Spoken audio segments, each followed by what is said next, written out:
All right, everybody, welcome to our PeDRA Early Investigator webinar, Imposter No More, Practical Strategies to Step into Full Authenticity and Confidence. So just to introduce you, the Early Investigator Committee Chair is Dr. Elena Hawryluk. She's a pediatric dermatologist and assistant professor of dermatology at Harvard Medical School, and she is our fearless leader, and she and the rest of the committee help to produce these webinars to help support all of our early investigators. Dr. Hawryluk, I will let you introduce our special speaker. Thanks so much, Jen. And thank you, Dr. Gazelle, for joining us. Dr. Gail Gazelle, she's a former hospice physician and a part-time Harvard Medical School assistant professor, and also a master certified coach for physicians. She's also a certified mindfulness meditation teacher. I'm not going to read through this entire bio that's lovely and it's up there, but I will say personally, I'm delighted for Gail to join us. As part of Mass General's wellness efforts, our dermatology program connected interested faculty with coaches. I was so lucky to meet Gail during this program back in 2019, before the pandemic. I was starting my 5th year as an attending, and I was trying to do absolutely everything. I was so lucky to be paired with Gail as a coach. She has also coached several of my close colleagues, and at times we reflect to each other on accountability and lessons learned from Gail. I'm so grateful to her for the coaching and the tools that I've kept in my pocket, which have carried me through challenging conversations, new opportunities, and critical decisions. Gail will speak tonight on one of her many areas of expertise, imposter syndrome. Thank you so much, Gail. Well, thank you so much. And it's really a pleasure to be here. Let me just put my slides up. Okay, so we've got a lot to cover today, so I want you to kind of hang on to your hats, so to speak. What we're talking about today is how to manage the imposter phenomenon so that it doesn't stop you from being your full, authentic self and being your confident self and bringing all of your skills and strengths to the work that you do, to the communities that you live in, and not to mention to your families as well. And we're going to have a fairly active session. I'll be presenting a bit of a didactic overview. Then we will go into breakout rooms where you will have a chance to try one of the 3 strategies that I'll be working with you today to help you utilize and get some practice with in terms of tools to have in your tool belt to manage this very pesky phenomenon that many of us are troubled by. So certainly by the end of our time together, you'll understand some of the factors that contribute to the imposter phenomenon. You'll understand a little bit about why applied mindfulness is really important in managing this condition. And very importantly, you'll have some strategies that you can utilize to help you as you go forward. Well, let's jump in. For any of you that need a definition of what the imposter phenomenon is, let's face it, it's very prevalent. And I think that's probably why most of you are here. It's this idea that what we know is tiny, kind of as big as the tip of my pinky, and that what our peers know is massive, as big as the city of Boston, so to speak, and that it's only a matter of time until this will be found out. And what will happen then? Well, we will be the laughing stock of our institution. So it's a high stakes phenomenon that leaves us really fearful and can actually leave us acting very small in our roles. And again, it's a marked inability to internalize the many accomplishments that I know each and every one of you has, and this persistent fear of being exposed as a fraud. We believe that our accomplishments and our promotions and all of our things that we're able to do professionally and personally are because of luck or chance or being in the right place at the right time or something that doesn't have to do with us and what is intrinsic to us. And again, there's this fear that we will be exposed. Coupled with that is a tremendous fear of failure and a lot of perfectionism. And we're going to get into that in a little bit more detail. The interesting thing is just how many high achievers suffer with the imposter phenomenon. That can be confusing. We can think to ourselves, well, all of us are so accomplished. Why is this? And yet, it's actually extremely common in high achievers, and in particular, in high achieving women. Make no mistake about it, it is a chronic condition, and it's a chronic waxing and waning condition. You may have heard the name Pauline Clance. She is a clinical psychologist, and she and her colleague, another clinical psychologist, Suzanne Imes, are credited with giving us this term imposter phenomenon. They did a study that came out in 1978, a long time ago, looking at 150 very successful women professionals in a wide variety of professions: physicians, attorneys, dentists, CEOs, CMOs, etc. And that's what gave us the definition of what imposter phenomenon is, and also the idea that it affects many highly accomplished women who will come up with all kinds of reasons of why they are successful other than laying claim to their own strengths. And here's just a few quotes that I have heard from the over 500 physicians and physician leaders that I've had the pleasure of coaching over the last decade. They all know what they're doing, but I don't. What's wrong with me? It's only a matter of time until everybody sees what a fake I am. It was just luck that I got promoted, that I got that grant, that I got that position. Oh, fooled everybody again, but next time everybody will see. I've never led a study before. What if everybody sees how inexperienced I am? I'm supposed to be a leader, but do I even know how to lead? For those of you who are newly out of training, I've heard things like, well, gosh, I'm so young at this. I'm so new. Everybody can see that I don't really know what I'm doing. I've heard I'm a fake dermatologist. I've heard that from a number of dermatologists over the years, and certainly in other fields and specialties as well. And then there's the very persnickety, I don't even belong here. I don't even know why they let me in. So you can hear the kind of knife in the heart quality of these sentiments that colleagues of yours across North America have shared.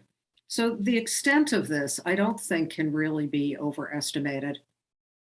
Now, a lot of famous people feel like they're an imposter. If you go on Google and you just click famous people who've suffered from the imposter syndrome or phenomenon, it's really shocking. So here's a few quotes. Maya Angelou: I've written 11 books, but each time I think, uh-oh, they're going to find out now. I've run a game on everybody, and now they're going to find out the truth. Tom Hanks: no matter what we've done, there comes a point where you think, how did I get here? When are they going to discover that I am, in fact, a fraud and take everything away from me? Michelle Obama: I work to overcome that question that I always ask myself: am I enough? Am I good enough to have all of this? And last but not least, this is attributed to Albert Einstein: the exaggerated esteem in which my life work is held makes me very ill at ease. I feel compelled to think of myself as a involuntary swindler. So you begin to get this sense that many of us are walking around accusing ourselves of being an imposter.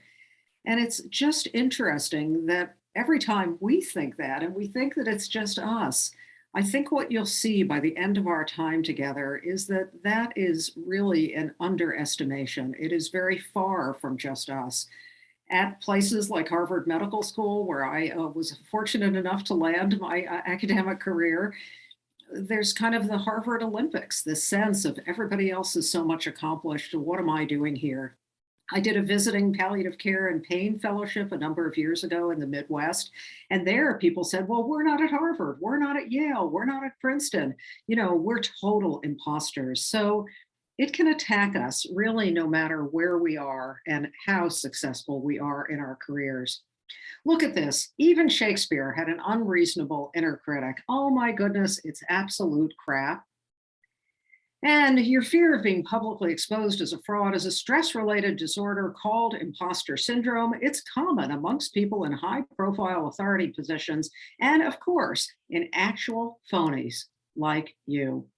So we have to add a little bit of humor to this otherwise very intense and I think really painful topic that many of us struggle with. Now, what happens when we walk around feeling like we're not the real deal? I think the impact of it is really pervasive and widespread. And the title of our talk, really stepping into your authenticity and your confidence, because the imposter phenomenon erodes both of those things. It leaves us really afraid to take risks, afraid to speak up, afraid to share what we might know about a topic, because, what if people really see that we don't really know that much and that we're not as good as the others? So it makes us afraid to put forth new ideas. It keeps us living very small, right? Not necessarily trying out for that, advanced position, that next grant, that next research project. Whatever it is, it keeps us really afraid to move out of a small, confining space. It makes it very difficult for us to be authentic, for us to feel good about ourselves. And I think that many of you are probably aware that this is not just in the professional sphere, right? This carries over into our personal lives. I've coached so many women in particular who talk about feeling like they're a fake mother, that other mothers know what they're doing. Other mothers know how to discipline their kids. Other mothers know how to sort of find that balance of good limit setting and also, making sure that the kids are getting done what they need to get done. So it leaves us exhausted, depleted, really with a lack of motivation in many ways and less energy to do all of the good that I know each of you bring to the world around you. So the cost of the imposter phenomenon is mighty. Now, the question often comes up, imposter phenomenon is more common in women. And why is that? So, if you ask around, I know there are largely women on this call.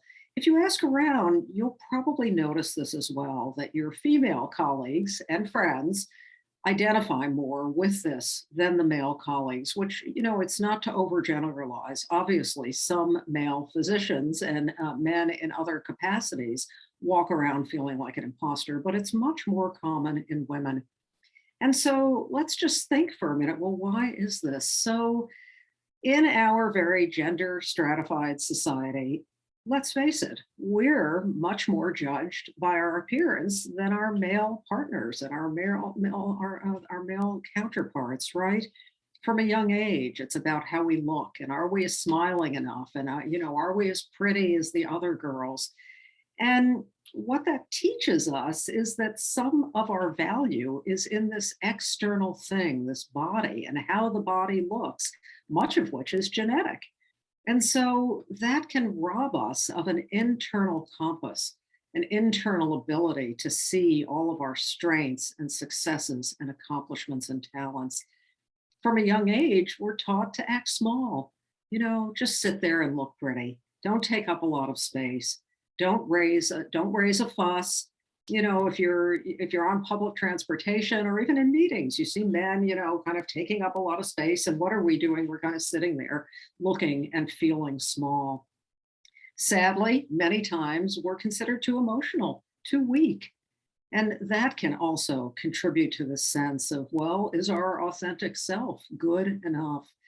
And although this is changing, I think in many venues and certainly in many healthcare institutions, we don't have the same number of role models that our male counterparts have, certainly in highly placed positions. Further, we can question, well, why does this occur in physicians? And I think it's very hard for the general public to appreciate just how widespread this phenomenon is amongst us. Well, again, there's an emphasis on perfection. It's subtle, but I think most of us can recall times in our training in medical school, residency, fellowship, where we were compared to others and we were almost told, well, that one is perfect, but you get one thing wrong and you may be considered a failure. And that, of course, leaves us judging ourselves harshly and wondering, do we really measure up? Of course, all the ratings and rankings and comparisons that start much earlier than our medical training, but instill in us this idea that we're always going to be compared to someone else. And we learn in many ways to focus on where we are coming up short. And then I think it's fair to say that so much of medical training and education is deficit focused rather than strengths. We might be on rounds, we might be, called upon to give the differential diagnosis of whatever condition, we're seeing. And what the attending or the chief resident is going to point out is, oh, you missed one thing or you missed more than that, not like good job. So when you reflect on your own training, I suspect that will resonate for you.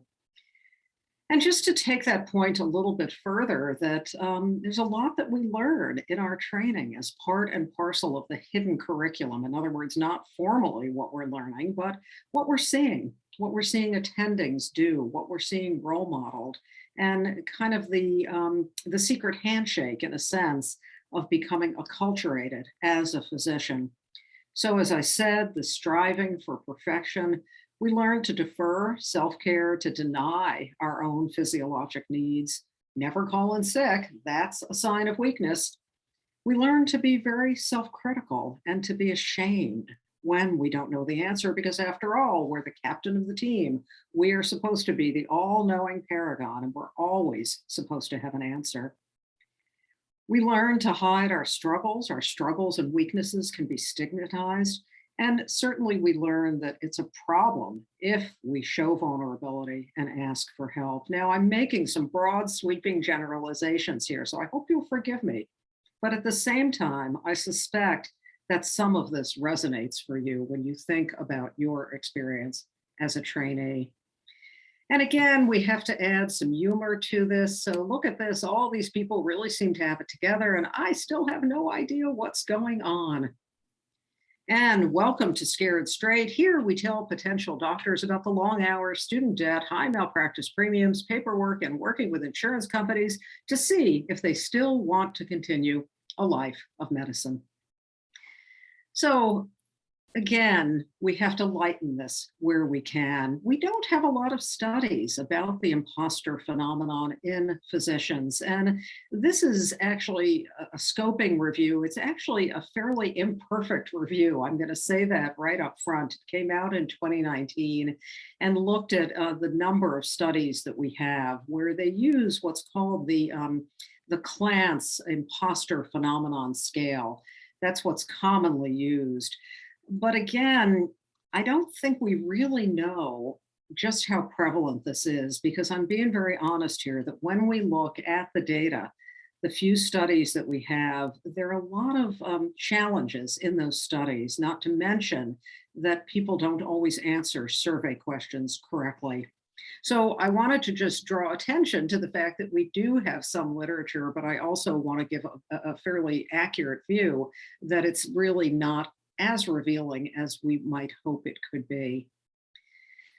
Now, there's something that I call the destructive triad. The destructive triad, and what do I mean by that? That's the imposter phenomenon, perfectionism, and procrastination. And the three of these really run together. And for any of you who suffer from one, two, or all three of the elements of this destructive triad, I think you can understand why I give it that label. What is it that happens with perfectionism? Well, by definition, it's an unattainable standard, right? And yet we hold out for it. We berate ourselves when we don't achieve it. We procrastinate to avoid facing that level of self-criticism. At the same time, we believe that berating ourselves will improve our performance. We ruminate and experience anxiety. We experience a lack of confidence, and we have difficulty appreciating our success. And it really begs the question, is there something between success and failure? Is there perhaps a standard of good enough, a standard of doing your best, of showing up authentically and bringing all the skills and talents that you have, even if you're not perfect? And many of you may be familiar with the work of Brené Brown. She's a shame researcher in Texas. She had a TED Talk a number of years ago that went viral. And she helps us understand that perfectionism is self-destructive. simply because there's no such thing as being perfect. It's an unattainable goal. And it's more about perception. We want to be perceived as perfect. And she emphasizes again, this is unattainable. There's no way to control the perception of others, regardless of how much time and energy we spend trying.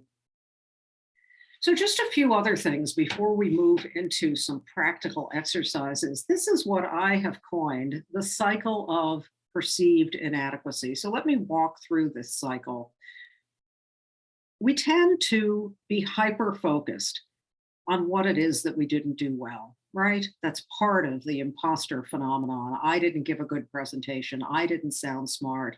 I wasn't really at the top of my game.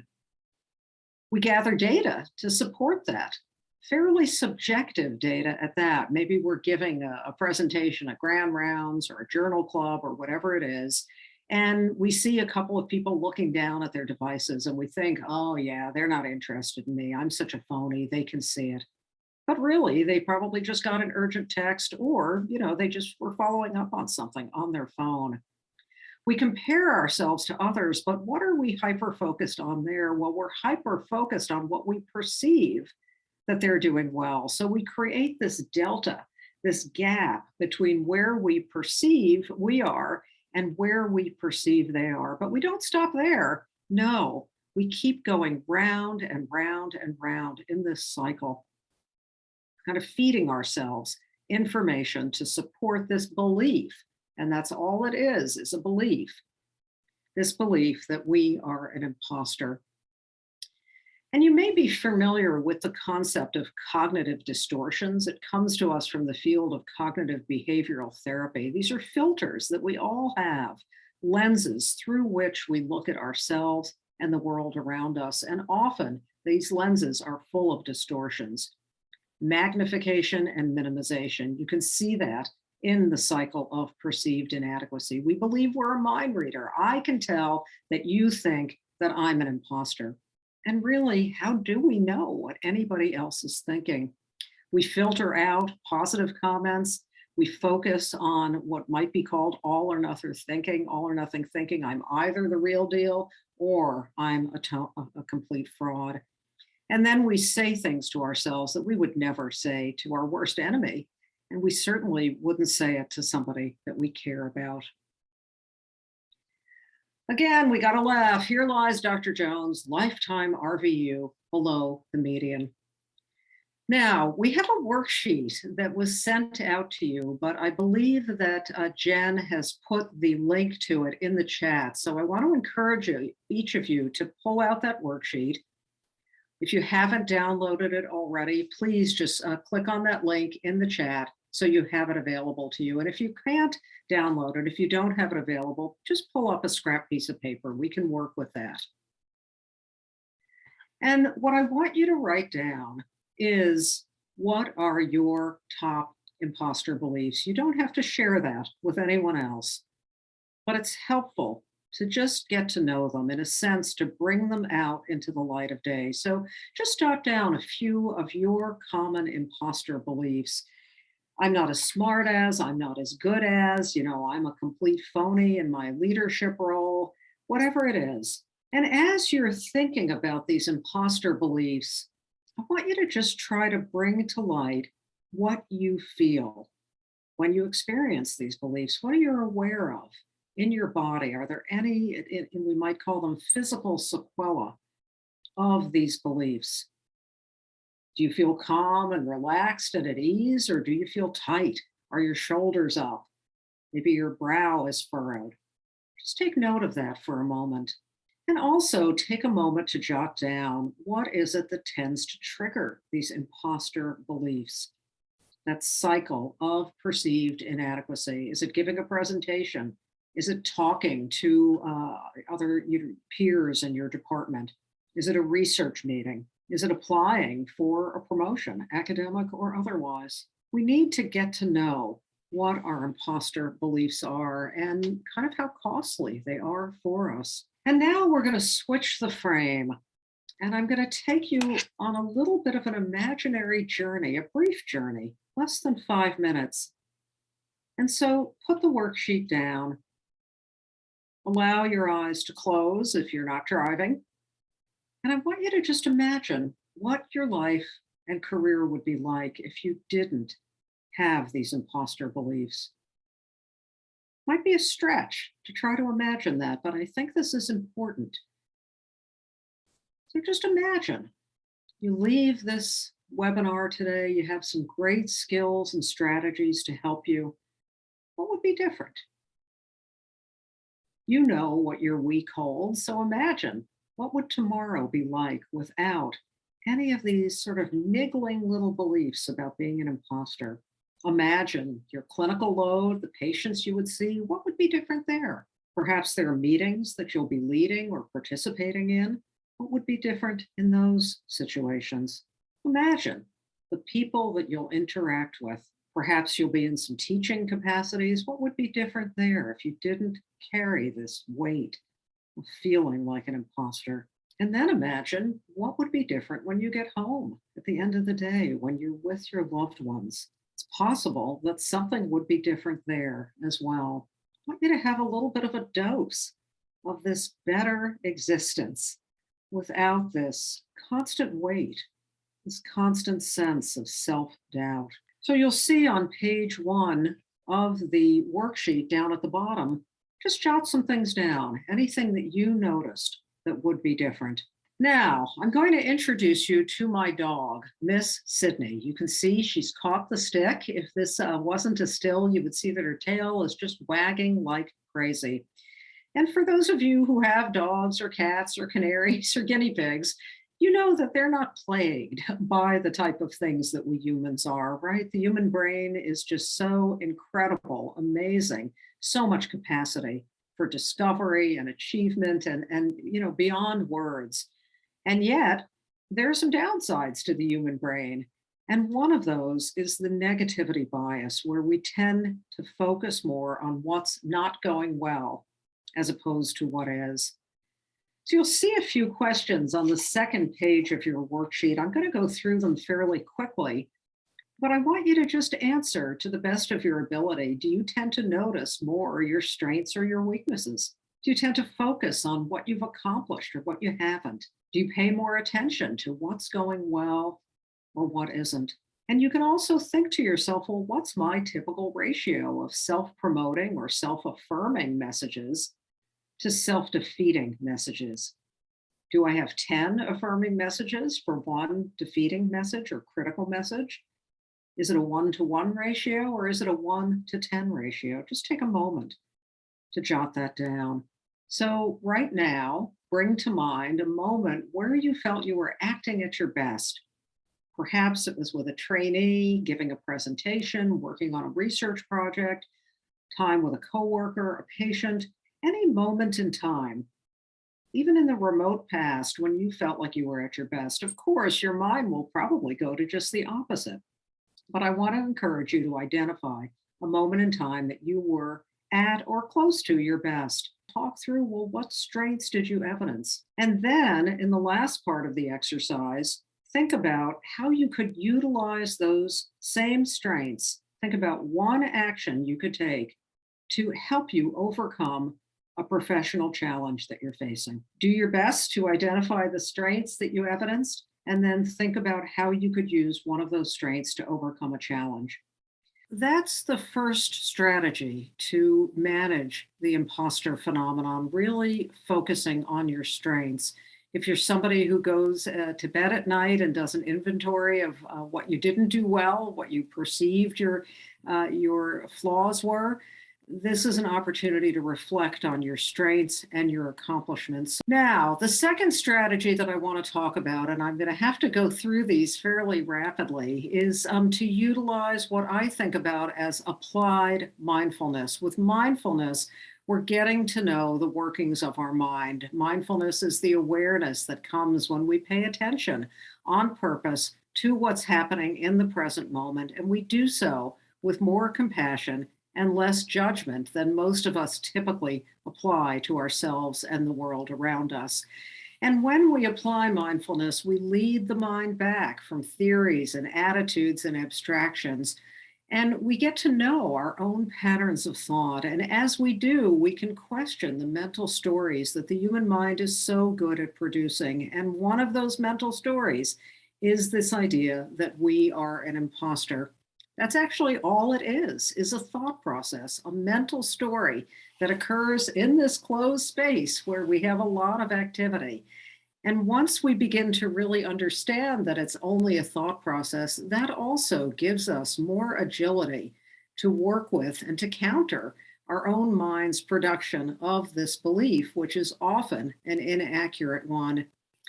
And let's just think about this. To understand what mindfulness is, we can juxtapose it with mindlessness, where we're on a kind of autopilot mentally. We go through the day. The day is a bit of a blur. What patients did I see? Did I eat lunch? Who did I talk to? There's a lack of awareness of what's actually happening, the moments of our lives. We can find our mind flitting around from the past to the future, back and forth. We can be very reactive rather than having a nice professional staid stance. And all of this leaves us feeling stuck and rigid, judgmental, and contributes to stress, anxiety, and burnout. After all, when we're mindful, we're in our body. The body is always here in the present. When we're mindless, the body is present, but the mind is elsewhere. And without mindfulness, we can almost be like a marionette. We can feel like we're jerked around by the circumstances of our days. When something happens and we react just like that. And with mindfulness, we're going through our lives in the same way, the same stimulus. But when we're aware of what's going on and when we're aware of what our internal response is, we can pause. And in that pause, we can realize that we have a choice about how we respond. And when we respond from that place of intentionality, that's when we have less regrets about what we've said and done. After all, the human mind is an incredibly busy place. It's estimated that our minds produce 10 to 20,000 thoughts a day. I think for most physicians, it's probably closer to 20 to 50,000. Our minds are busy places. And of course, many of our thoughts are highly productive and helpful, but many of them are unhelpful. And I want to just go to this observation about the nature of thought. What is thought? Thought is your friend. Thought is also your enemy. No one can harm you as much as unwise thought, and no one can help you more than wise thought. Through the practice of meditation, we can build our muscle of mindfulness. We can question our thoughts. We can ask ourselves, is that thought I'm having helpful? For example, when we're accusing ourselves of being an imposter, is that helping me? Is that helping me actually shine in this situation? Is this helping me reach my professional goals? Or is it actually getting in my way? And the more we do that, the more we question the veracity of our own thoughts, we can begin to separate from them. We can begin to see that many of our thoughts are fake news, and they're really quite destructive and troubling. We can gain more mastery over our minds rather than being captive to them. So that's the second strategy, is to use mindfulness, whether you meditate or not, to simply question your thoughts. And the third and last strategy that I want to talk about is practicing compassion toward yourself. Most of us learn in our medical training and beyond to be very harsh with ourselves. Again, to say things to ourselves we would never think about saying to somebody else. And we who are in healthcare, who are in the business of taking care of people all day long, if we bring compassion to them, but not to ourselves, we're kind of excluding ourselves from the circle of humanity who we consider really worthy of kindness and care and compassion. Luckily, self-compassion is getting a lot of research, a lot of attention. You may have heard the name Kristen Neff. She's really the pioneer in self-compassion research. And when we're compassionate with ourselves, it's almost as if we're putting our hand on our heart. So, right now, as you imagine some of your own imposter beliefs, some of the things that you accuse yourself of regularly, you could put your hand over your heart, the universal gesture of self kindness. And you can say to yourself, may I be kind to myself? May I forgive my imperfections because I, like everyone, has them. May I bring the same compassion to myself that I bring to so many others. This is what's called a self-compassion break. Quite a few studies that Kristen Neff and others have done about the benefits of self-compassion, finding that it decreases depression, anxiety, improves our image of our own bodies, enhances a sense of self-worth, promotes motivation, even though most of us in medicine are taught that the only way to motivate ourselves is to beat ourselves up. It's interesting to see the research that counters this, and fostering resilience. There are only a couple of studies now of self-compassion in physicians, so it's an area that we're beginning to learn more and more about. Now, we're coming to the end. We've covered 3 important strategies, as well as just helping you understand a little bit more about why the imposter phenomenon occurs and who it afflicts. We looked at applying your strengths in a very intentional way, using them to bridge difficulties like imposter beliefs. We talked briefly about mindfulness, getting to know which of your thoughts are helpful and which are not. And third, applying the same compassion to yourself that you bring to so many others. I have a free guide on my site that's called Imposter No More. You can download that at gailgazelle.com. And then you can see the full URL here, and we can put that in the chat as well. And then I also have a free mini mindfulness course specifically for physicians, where every day for 2 weeks, you get an audio where I teach about a mindfulness topic, and then I lead you in a guided meditation. And each day is under 10 minutes. And if you don't catch the URLs here, you can go to gailgazelle.com and go to the free resource section. If I can be helpful to you in any way, my email is info@gailgazelle.com. I also run a fairly popular private Facebook group for physicians. It's called Mindful MD. I just started it about 8 months ago, and I think we have over 1,500 individuals. So if you're on Facebook and you'd like to connect there, please do so. So this has been a quick tour of the imposter phenomenon. I apologize if I tried to cover too much information, but I really hope this can be helpful to you. It's going to take work, and yet these tools can really help you manage this otherwise very troubling phenomenon. So we can open it up to questions here, Jen. Thank you so much, Gail. This has been really insightful, and I know everybody is really appreciative. So I just want to start, we had a question come in earlier in your talk when you were talking about how men and women feel imposter syndrome differently, and more women feel it. And the question is, do you feel that it is actually less common in men, or is it just not admitted to or reported as often as it is in women? Isn't that an interesting question? I'm not sure I really know the answer. Sure, I think many men do feel like an imposter. But again, let's face it, our society, our medical system, many of the professional spheres that we operate in, there's a lot of differences between how we're viewed as men and women. We're acculturated. For those of you who have kids, you can see it from an early age. So I think that at the end of the day, we might still find that more women experience this than men. But do we know that for sure? As this person states, we don't know it for sure. And then do you think the pandemic has helped people focus on strengths, or has it exacerbated imposter syndrome? This is also a question I share as well. How has the pandemic affected this phenomenon? Well, I can tell you in my non-random sample of female physicians that I coach, the level of feeling like an imposter as a parent during the pandemic is not low. Just for example, questions about sending your child to school. I'm thinking of somebody that I coached in somewhere across our fair land just this week. And actually her husband doesn't want to get vaccinated, doesn't want the kids to be vaccinated. The kids are quite young. So you can imagine the tension in the family around that. And the physician, said to me, my gosh, like, what are people going to think? My kids aren't vaccinated. What am I, some kind of phony doctor parent? So I think our buttons can be pushed, and there's probably a lot of examples of pandemic stress and difficulty that kind of get in there. I'm a physician after all, I should know how to handle this, but for most of the pandemic, we didn't have answers. In the early part of the pandemic, we didn't have a vaccine. So what does it mean when we as physicians don't have an answer? So I think it may be more prevalent. I'm not aware of any studies that have actually, scientifically looked at it.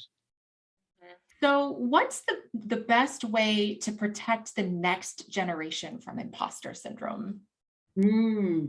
Big question Well, there. the three strategies that we talked about are ones that I want to encourage you to share with trainees and to share with your kids if that's relevant, to help your trainees, for example, really focus on their strengths, not as an idle exercise, not as kind of a Pollyanna, oh, you're so wonderful, but if you think about the field of appreciative inquiry, a leadership area that's well established, it's really about how can we use our strengths to bridge areas where we're not quite as strong. Now, that's not something that they focused on in my medical training. I don't know about all of you. It was really like you didn't do this and why didn't you know that, et cetera. And yet we can help trainees harness their strengths to help them improve and to help them bridge areas of difficulty. We can encourage people to be more compassionate to themselves. Think of all the times you've worked with a trainee and they're thinking, oh, why didn't I know that? Or, oh, the attending's going to think I'm so this, right? That's just like the bread and butter, the background fabric of being a trainee. So you can encourage that trainee. Now, wait a minute. How can you just give yourself a pass? Is there some imperfection that you can forgive yourself for? We can explain to the trainee, gosh, I'm not so perfect, and I've really learned to forgive myself and apply the same compassion. So we can be role models for each of the strategies and certainly a more mindful approach. You don't have to meditate for hours a day to become more mindful, to question your own thoughts, just to ask yourself, how is this thought serving me? And I think you'll find it that a lot of your thoughts are actually not really helping you. Once you identify that, you develop more agency to work with your own mind. I think for Yeah. us as physicians in particular, we're so focused on the cognitive that Mhm. we're not really taught to question our own cognition. And yet our minds are tricky places. The author Anne Lamott, she has this famous quote, "My mind is a dangerous place. I try to never go there alone." You know, our minds are complicated. Yeah, The more absolutely. the more we get to know our own thoughts, the more agency we have with them. So I really want to thank everybody for making this time to be here. I wish we'd had more time to cover this and we kind of went quickly, but I hope having the worksheet can help remind you of some of your strengths and help remind you to be more compassionate to yourself and to really apply these skills. It takes practice. It really does. Our minds are conditioned to operate and to think that we're an imposter, and yet we can shift that with enough practice and repetition. It's a great big thank you. This was awesome. Thank you, Gail. Thank you so much to Dr. Gazelle for being with us this evening. What a fantastic talk. You can find a wealth of information and resources on her website at gailgazelle.com. That's GailGazelle.com. We hope you'll think of this talk when you start to experience any imposter syndrome in yourself, and if your trainees experience any as well. Lots of incredible tips. Thank you so much. We'll see you next time.